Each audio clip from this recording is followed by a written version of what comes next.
우리 예수님의 말씀이 심각하게 우리에게 다가오는 것은 고통이 심하고 길을 잃어버린 세대가 되기 때문이라고 믿습니다. 예수님이 모든 도시와 마을을 다니시면서 회당에서 가르치시고 또 기쁜 소식을 전하시며 모든 병과 허약한 체질을 고쳐주셨는데, 이제 그러시다가 바로 반전이 된 것이 본문 내용이에요. 사람들을 보니까 목 잡는 양처럼 흩어져 다니는데 그들이 고생하는 것이 심히 불쌍하게 보이신 거죠. 그래서 제자들에게 추수할 것은 많아 일꾼이 적으니 너희는 주인에게 추수할 일꾼을 보내달라고 간청해라 하신 말씀이 오늘 본문입니다. 종말론적인 의미가 상당히 있습니다만 예수님이 무리를 보시고 불쌍히 여긴 이유는 그들에게 목자가 없기 때문이었다. 양과 목자 논의는 성경에 참 많이 나옵니다. 영원하신 우리의 목자는 우리 예수님이 분명하시죠. 인정하시죠, 여러분? 근데 예수님이 얼마나 정확하게 나의 삶을 목자로서 역할을 해주고 계실까? 이 부분에 대해서는 상당한 의문점이 남습니다.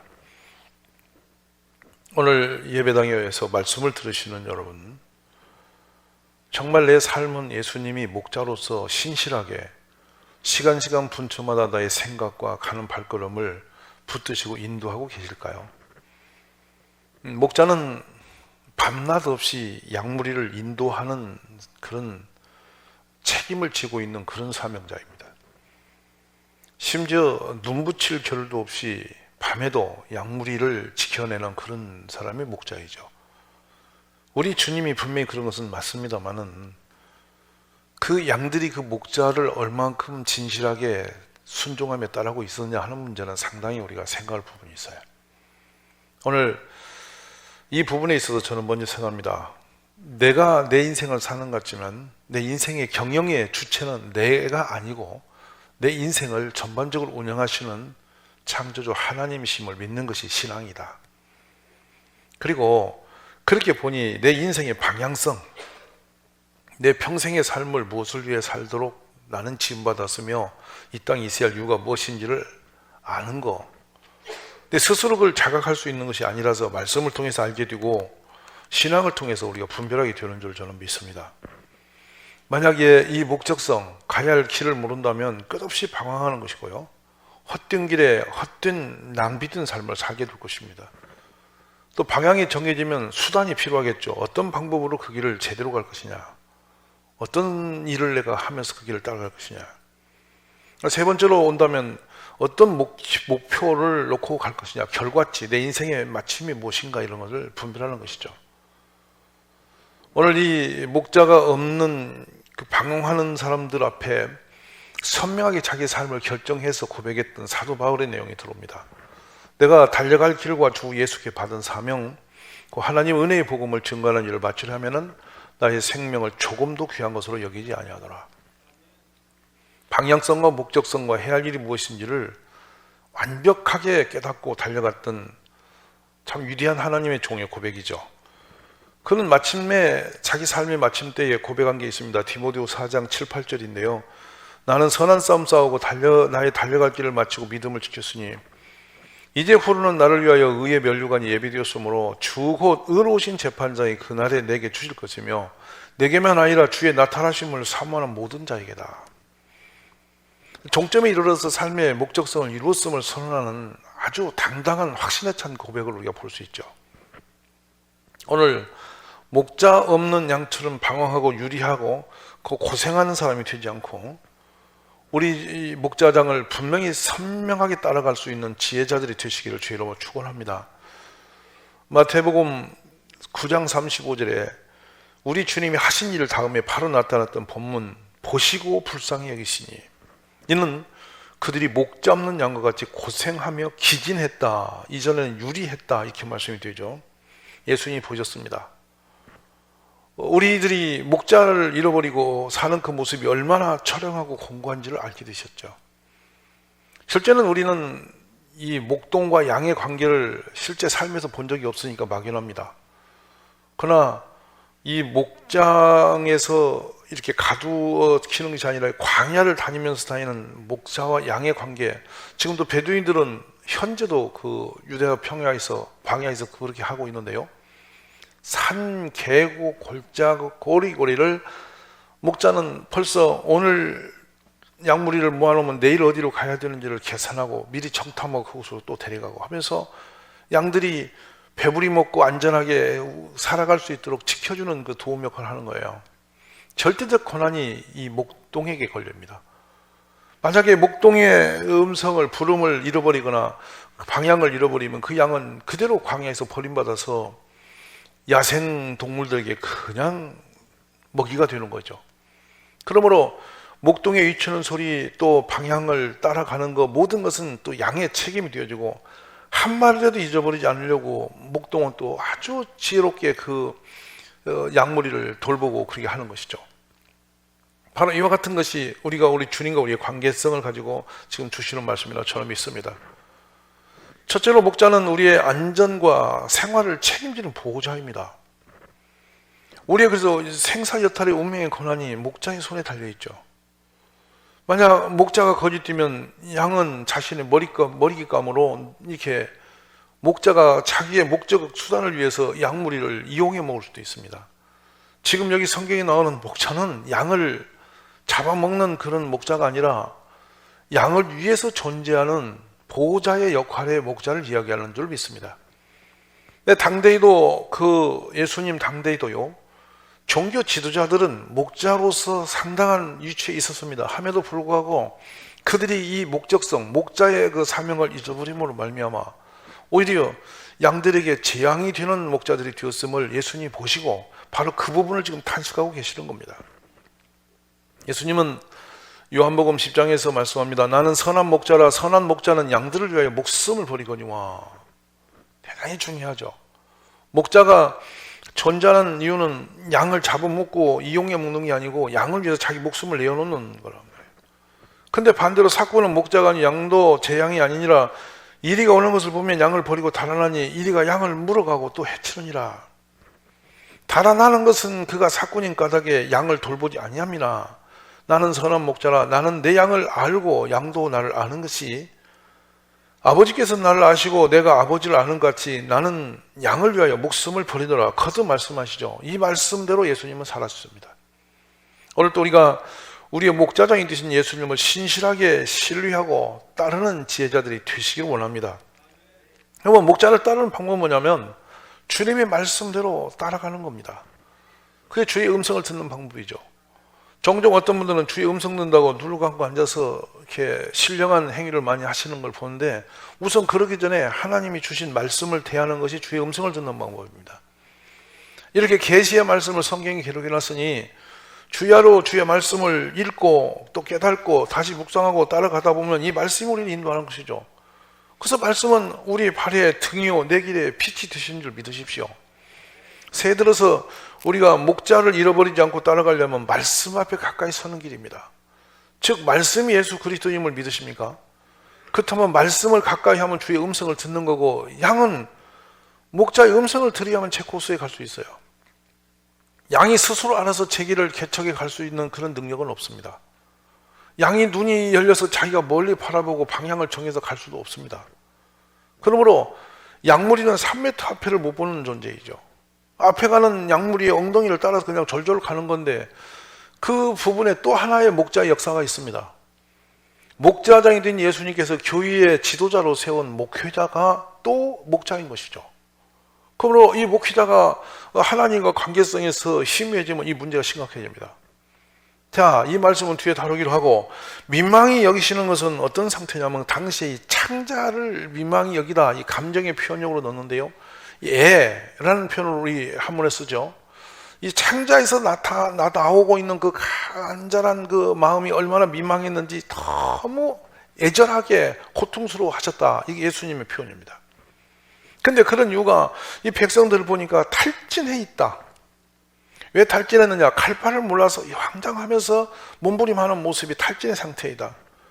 그리고 유리했다는 것은 기진맥진했다 이런 뜻이거든요. 주님 목자를 잃어버리면 사람이 그렇게 되어질 수밖에 없는 것이죠. 그래서 스가랴서 10장 2절에서 백성들이 양같이 유리하며 목자가 없으므로 공고를 당한다 이렇게 말씀하고 있어요. 민수기에서도 27장 11절에 여호와의 회종이 목자 없는 양과 같이 되지 않게 하옵소서 이렇게 기도하고 있습니다. 오늘 사는 가족 여러분, 새해 들어서 우리의 목자를 분명히 알고 그 음성을 듣고 그의 인도를 따라가는 그런 참된 신앙의 자리에 올라갈 수 있기를 주의 이름으로 축복합니다. 그러기 위해서 시간 여러분이 매일 정한 시간에 말씀을 읽고 생활에 체질이 되도록 해야 됩니다. 날마다 말씀을 묵상하고 듣고 또 말씀을 기록도 하시고 또 설교 말씀을 다시 리바이벌에 듣기도 하면서 주의 부르심 앞에 우리들이 신실하게 순종하고 따라가는 그런 지혜로운 우리 가족이 되시기를 간절히 원합니다. 그리고 이들 앞에 또 하나의 그 길이 있는 것은 앞서 세운 지도자를 통해서 우리 주님이 우리를 인도해 간다는 사실이에요. 저 광야에서 여러분 기억하십시오. 애굽에서 400년 동안 이스라엘 백성이 살았지만 길이 없었습니다. 방법이 없었어요. 그냥 눈 뜨고 자손이 또 번식하고 낳고 해봤자 종밖에 안 된 사람들이죠. 그들은 스스로 길을 못 찾아갔어요. 그때 하나님께서 모세를 보내셔서 모세를 통하여 그들을 인도해 내십니다. 오늘날도 마찬가지로 교회의 다양한 지도자들을 세워서 그 질서 안에서 우리 성도님들의 가는 길을 인도하고 계시는 것입니다. 그러므로 여기서는 두 가지 책임성이 따라요. 앞에 세워서 인도해야 될 그 목자의 사명을 받은 지도자들이 깨어 있어야 된다는 거예요. 이들이 만약에 귀가 어두고 눈이 어두워지면 전체 소경이 소경을 인도함 같이 전 우리의 성도들이 다 어둠에 방황하게 되는 것입니다. 그러므로 목자의 책임은 어마어마한 것인데 이것을 그래서 또 하나의 목양의 원리에서는 예수님은 목자장으로 치고 목사와 지도자들을 목자라 이름하여 교회의 지도자로 인정하면서 그가 우리를 인도하기를 원하는 것입니다. 사사시대는 사사를 따라서 갔으면 안전했고요, 선지자 시대는 선지자의 음성을 듣고 따라가면 안전했습니다.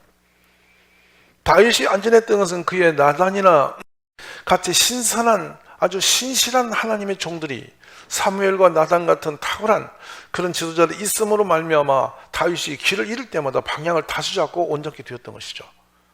오늘 또 우리에게 그런 목자로서의 사명이 살아나기를 기도하시기 간절히 원합니다.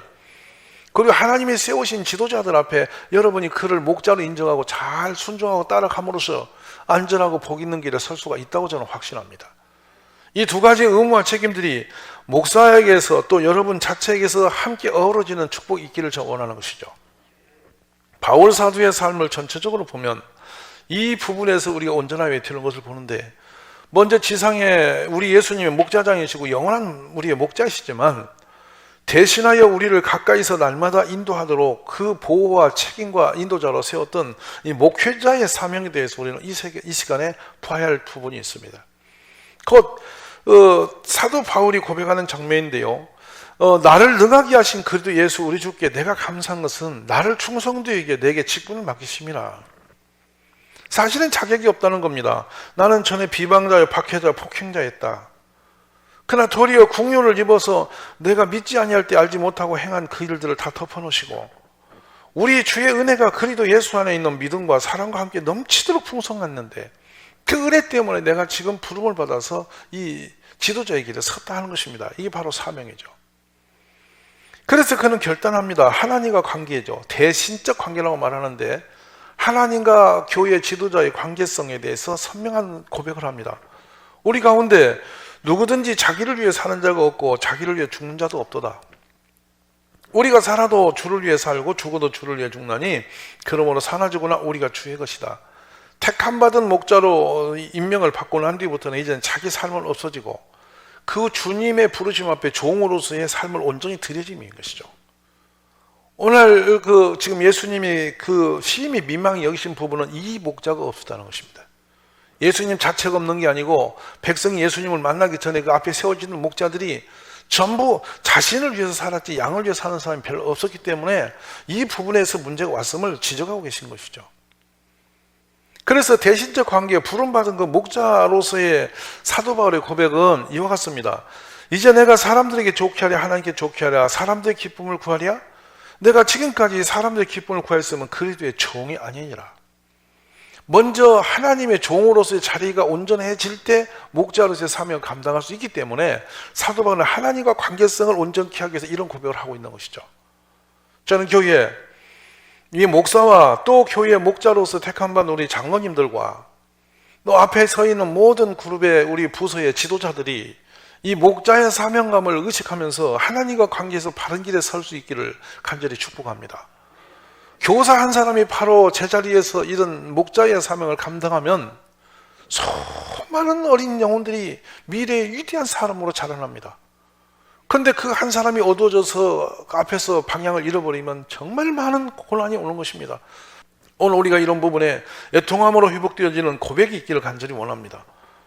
그리고 이제 사도 바울은 자기 자신이 이제는 자신의 의지적으로 내가 아는 지식을 가지고 산다 하지 않습니다. 두렵고 떨림으로 성령의 나타나니까 그의 능력을 따라서 이 사명을 감당했다고 고린도전서 2장 4절에서 말씀하고 있고요. 또 그렇게 살기 위해서 자신이 어떤 상황이 되어 있는지를 선언하는 것은 내가 그리스도와 함께 십자가에 못 박혔는데 그런즉 이제는 내가 사는 것이 아니요 오직 내 안에 그리스도께서 사신 것이다. 이제 내가 육체 가운데 사는 것은 나를 사랑하사 나를 위하여 자기 자신을 버리신 하나님의 아들을 믿는 믿음 안에서 사는 것이다. 놀라운 고백입니다. 오늘 저를 비롯해서 교회 지도자로서 목자의 위치에 서서 양들을 책임져야 할 그 자리의 사명을 직분을 받은 모든 가족들은 이 사도 바울의 신실했던 고백들이 삶에서 다시 한번 고백되어질 수 있도록 우리 자신을 새해에 마음가짐 새롭게 하고 정말 기도와 말씀으로 새롭게 변화되고 결단하는 자리가 되시기를 원합니다. 부족하기 때문에 자신이 없는 것은 여러분 나를 따라오세요 이 말을 하기가 부끄러운 거예요. 왜냐하면 내가 내 길도 못 찾고 방황하고 있는데 왜 방황하냐? 하나님과 관계가 온전하지 못하면 길이 안 보이는 겁니다. 모세가 만약 자기 생각대로 끌어갔으면 어떻게 홍해를 가를 수 있으며 어떻게 모세를 따라갔더니 여리고성이 무너지는 기적을 볼 수가 있겠습니까? 말도 안 되는 것입니다. 그러니까 여호수아나 모세가 갔던 그 길은 신실하게 하나님과 관계가 살아있었기 때문에 그런 기적들을 밟아갈 수가 있었던 것입니다. 백성들이 그들의 지도를 따라갔더니 길이 열렸던 것인데 만약 모세가 하나님과 단절되었거나 여호수아가 하나님과 단절된 사람이 갑자기 와서 한번 여리고성에다 붙어보자 이랬으면 모조리 다 멸절될 수 있는 것이죠. 그래서 모세를 따라갔더니 구름기둥 불기둥에 도우심이 있었고 그의 지팡이에 손을 들어서 권세가 나타나니 하나님 인도하심이 있었고 그들이 먹는 것이 안전했고 그들의 삶이 부족함이 없게 하신 것이 하나님 은혜였죠. 그 중간 역할을 했던 그 모세가 늘 하나님 앞에 엎드리고 하나님의 뜻을 따르려고 얼마나 애달게 하는 것을 볼 수가 있는 것처럼 우리 모든 교회의 지도자들이 그 길에 서기를 힘써 몸부림할 수 있기를 주의 이름으로 축복합니다. 자, 그리고 나서 이젠 대인관계입니다. 양들을 향한 지도자의 그 마음 상태이죠. 예수님은 충분하시고 넉넉히 충분히 십자가에 죽으셨고 오늘 또 인도하시니까 그건 놓고 그 부분을 이렇게 우리는 그냥 100% 흘러 놓아두고 더 중요한 것은 그 앞에서 그 역할을 조금이라도 수종들기 위해서 택한 바 우리들의 목자 역할. 자, 이 부분을 우리 한번 봅시다. 고린도전서 4장 15절에 그리스도 안에서 1만 스승이 있어도 아버지는 많지 않니? 그리스도 예수 안에서 내가 복음으로써 너희를 낳았다. 이게 목자의 사명입니다. 길 잃어버리고 인생의 방향을 모르는 그 연약한 이 성도 한 사람 한 사람을 정말 온심을 다하여서 아버지의 가슴으로 그냥 행위적이 아니라 아버지의 가슴으로 하나이 하나이를 끌어안고 몸부림함으로 그 아이가 세워져 가는 것을 보는 거. 그걸 위해서 인생을 다 쏟아버린 거. 이런 목자가 교회에 있어야 애들이 살고 교회가 살고 하나님의 나라가 사는 겁니다. 고린도서 11장 7절에는 내가 너희를 높이려고 나를 낮추어 하나님의 복음을 값없이 너에게 전함으로 죄를 지었느냐. 바울 사도는 본인이 지도자의 위치에 있으면서도 목자의 길에 있으면서도 이 백성들을 그 성도들을 낮춰가지고 깔아뭉개고 그냥 끌고 다니는 게 아니라 그들을 어떻게든지 세우려고 자신을 낮췄다는 거예요. 나가서 내가 너희를 섬기기 위하여 다른 여러 교회에서 비용을 받은 것을 탈취한 것이라고 생각하느냐? 그렇지 않다. 내가 너희와 함께 있을 때 비용이 부족하였을 때 아무에게도 누를 끼치지 아니했으면 마게도냐에서 온 형제들이 나의 부족한 것을 보충하였습니다. 내가 모든 일에 너희에게 폐를 끼치지 않기 위하여 스스로 조심하였고 또 조심하리라. 조금도 양들에게 부담과 짐이 되지 않도록 자신의 삶을 옥죄리면서 가장 가장 순결하고 또한 가장 전략적인 삶을 살면서 온 힘을 다하여 양들에게 교회에 침이 되지 않도록 평생 길을 걸었던, 바로 이것이 목자가 사는 길이었던 것이죠. 고린도서 11장에 가면 말합니다. 그리스도의 일꾼이 그들이 그리스도의 일꾼이냐 정신없는 말 하거니와 나는 더욱 그러하도다. 내가 수고를 넘치도록 하고 옥에 갇히기도 더 많이 하고 매도 수없이 여러 번 또 죽을 뻔하였다. 자, 이렇게 엄청난 고난과 위험을 당하면서도 그것이 문제가 되지 않고 그의 마음속에 목자로서의 양을 향한 그 마음은 어디 있느냐. 나의 자녀들아, 너희 속에 그리스도의 형상을 이루기까지 내가 너희를 위하여 해산하는 수고를 하노니. 해산하는 수고는 여러분, 지금처럼 어떤 의학술이 발달될 때하고 옛날의 해산은 다릅니다. 옛날에 어머니들이 애를 출산으로 들어갈 때 자기 신발을, 벗은 신발을 다시 들었다 놨다 여러 번 했다는 거죠. 왜냐하면 다시 이 신발을 신을까 말까. 내가 생명을 가지고 나와 신발을 신을 수 있을까 없을까. 왜냐, 여성들이 젊은 날에 목숨을 잃어버리는 확률이 매우 높은 것은 출산이었습니다. 아이가 잘못 뛰어들면 엄마까지 같이 목숨을 잃어버려서 애 낳다가 세상을 떠나는 엄마들이 참으로 많았던 시대이죠. 그러므로 해산의 수고라는 것은 자기의 온 생명을 쏟아버리는 그런 관계입니다. 그러니까 목자로서 사도 바울은 그렇게 살면서 누가 약하면 내가 약하지 않냐면 누가 실족하게 되면 내가 애타하지 않더냐.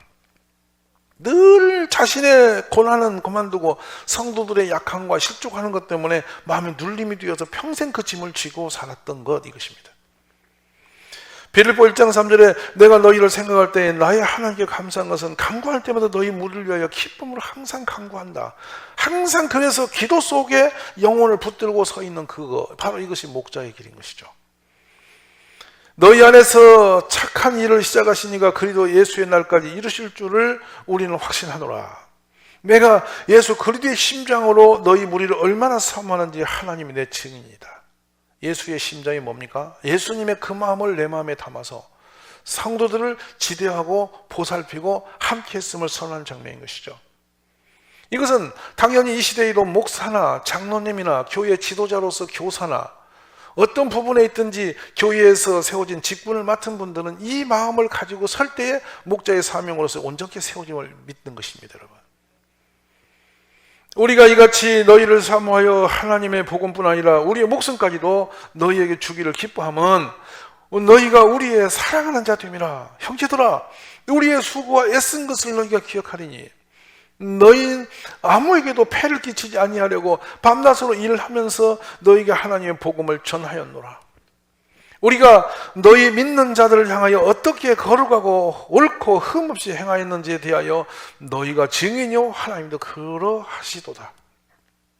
그러니까 사도 바울의 삶을 보면 참된 목자의 모습을 볼 수 있는 부분인데, 성도에게 짐이 되지 아니하려고, 자신의 개인의 삶 때문에 짐으로서 성도에게 것을 갈취하지 않으려고 온 힘을 다해 자신이 할 수 있는 모든 일을 스스로 감당해냈음을 선언한 장면인 것이죠.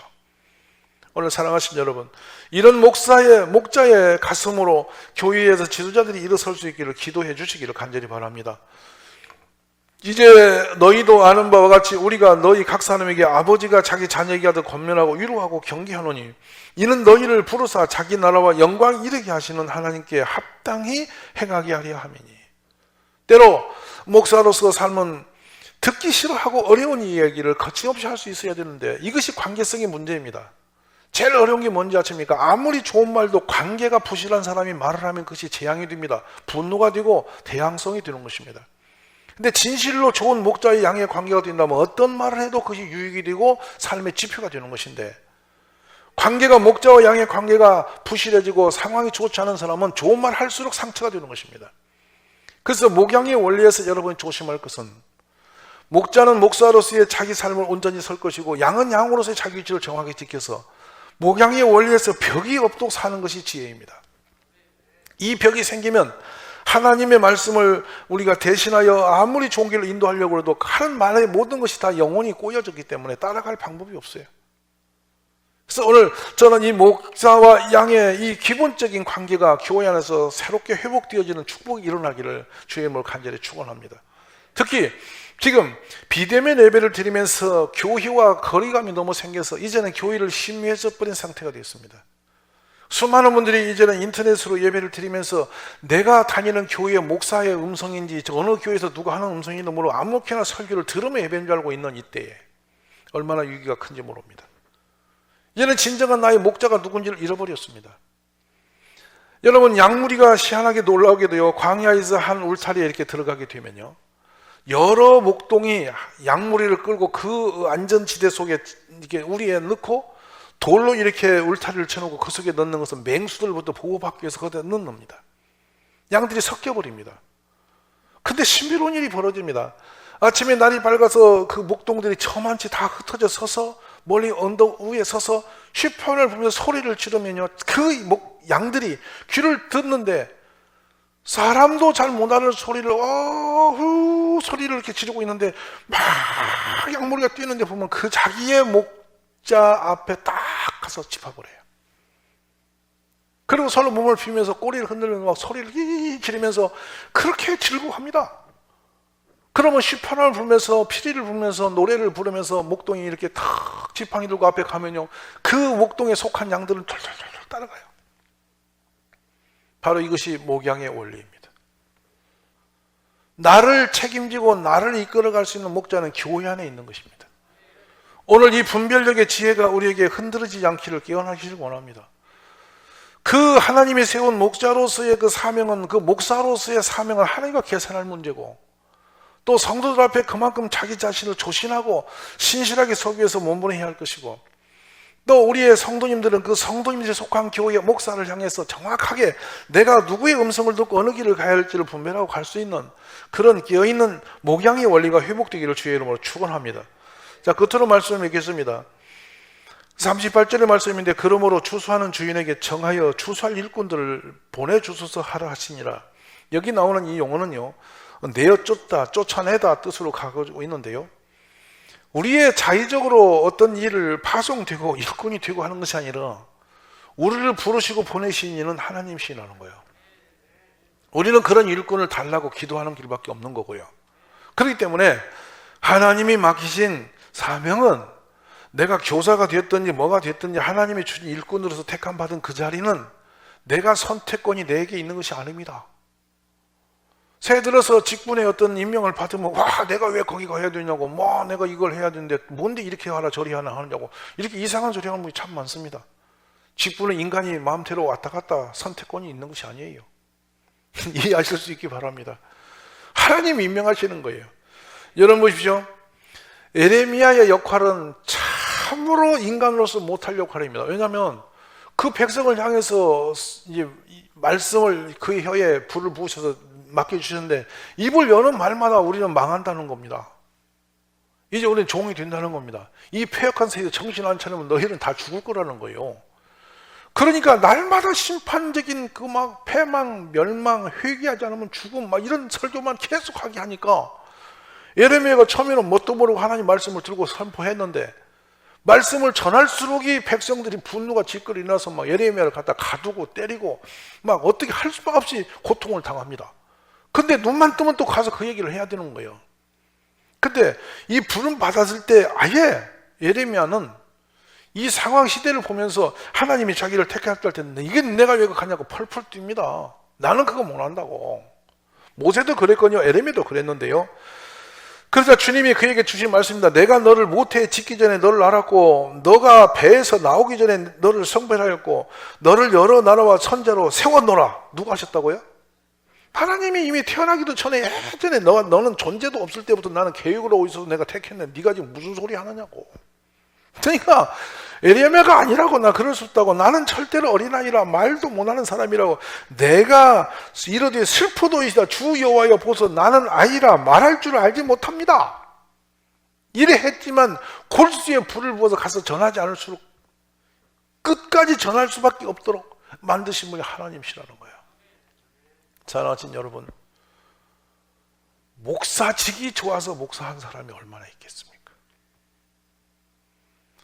교회에서 장로 노릇이 좋아서 장로 그 간판 따라 살고 싶은 분이 얼마나 있겠습니까? 저는 돌이켜봅니다. 세상에서 가장 인간으로서 못해먹을 노릇이 목회자의 일입니다. 이 목사의 이름을 거는 순간은 자기 자신을 위해 살 수가 없습니다. 그런데 그래서 부름 받아서 가니 억지로 가니 그러면 대충 하느냐? 그냥 기분 나쁘니까 아무렇게나 하느냐? 그럴 수 없는 거란 말이죠. 왜냐하면 하나님께서 양을 위해서 네 목숨을 대신 내놓으라고 했으니까 최선을 다해 할 수 있는 것을 내어놓지 않고는 안 되는 것이단 말이죠.